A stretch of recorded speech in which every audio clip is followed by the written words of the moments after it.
subjective burdens we're carrying from our past that are keeping us elevated in ways that are suboptimal. Yeah. Well, God, I mean, what a crazy time to be alive right now. I Yeah. mean, there's so many things happening in such a short amount of time. I mean, it's almost overwhelming. Every day there's something happening.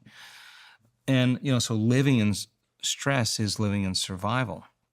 The problem with the stress hormones is that the arousal that's created from the stress hormones causes us to move into these higher brainwave states called beta brainwave states. We're aroused, and the arousal causes us to pay attention primarily to all the things in our outer world. The arousal causes us to put our attention on our body. It causes us to obsess and think about time. And so people get stuck in these high brainwave states. And I think the big challenge is if you understand that stress is when you're knocked out of homeostasis, when your brain and body are knocked out of balance, then your response or your reaction to people or circumstances in your life that you're chronically feeling on a regular basis is actually weakening the organism.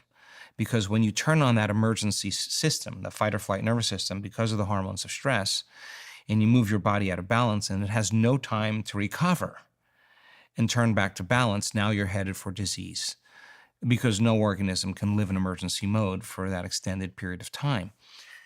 The arousal creates a rush of energy and people become addicted to the stress hormones. They become addicted to those emotions. And so that now they need the people and the conditions and the circumstances in their life to reaffirm their addiction to the emotion. They need the bad job. They need the bad relationship. They need the traffic. They need the news, just so that they can stay in that emotional state. So then 75 to 90% of every person that walks into a healthcare facility in the Western world walks in because of emotional or psychological stress. That's the number one thing. So our emotional response to the conditions in our life then becomes the important element. So people think, oh my God, when I'm emotional, I can't control my emotions. And it turns out you can regulate. It turns out you can shorten the response period from emotions, and it takes practice, right? So you could have the most ketogenic, vegan, organic, peptide, whatever, intermittent fasting diet, and you could do yoga, and you can do cardio, and you can do HIIT training, and foundation training, and whatever. Get massage, acupuncture. But if you're an emotional wreck, and you can't, if there's three types of stress: physical, chemical, and emotional, then there's three types of balance: physical, chemical, and emotional. If you got your body in physical balance and chemical balance, and you're not putting it in emotional balance, these will never stay. Mm-hmm. So then the important element then is teaching people how to shorten the refractory period of their emotional responses and catch themselves when they're feeling those emotions and change it, and not rely on anything outside of them to do it, a video game or a drug or whatever people do. Teach them that they have the tools to do it themselves. And if they understand that they're addicted to those emotions, I've seen this thousands of times.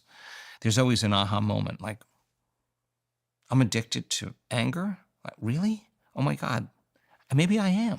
Now, the moment you recognize that, oh my God, I'm using that person to reaffirm my addiction to anger. Oh my God, like, I don't want to feel anger. Okay, well, an addiction is something that you think you can't stop.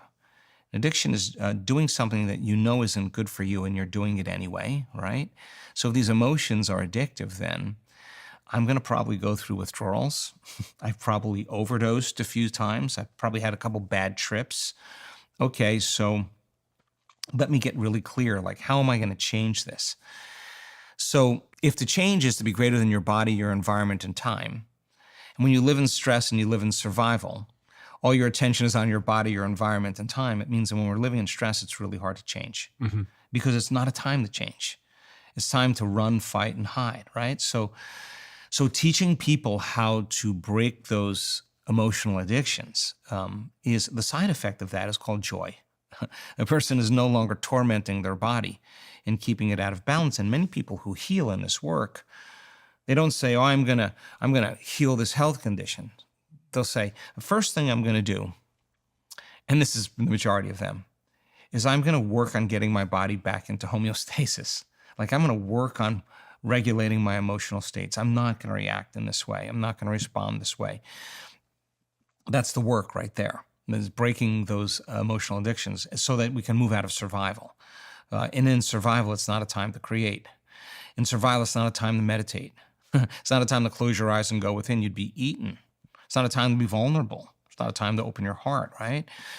And yet we got to work with our bodies and be able to recondition them to a new mind. And so a lot of the work that we do, especially during this time in history, where everybody's feeling the pressure, the environmental pressure of stress, is to give people the tools to be able to self-regulate.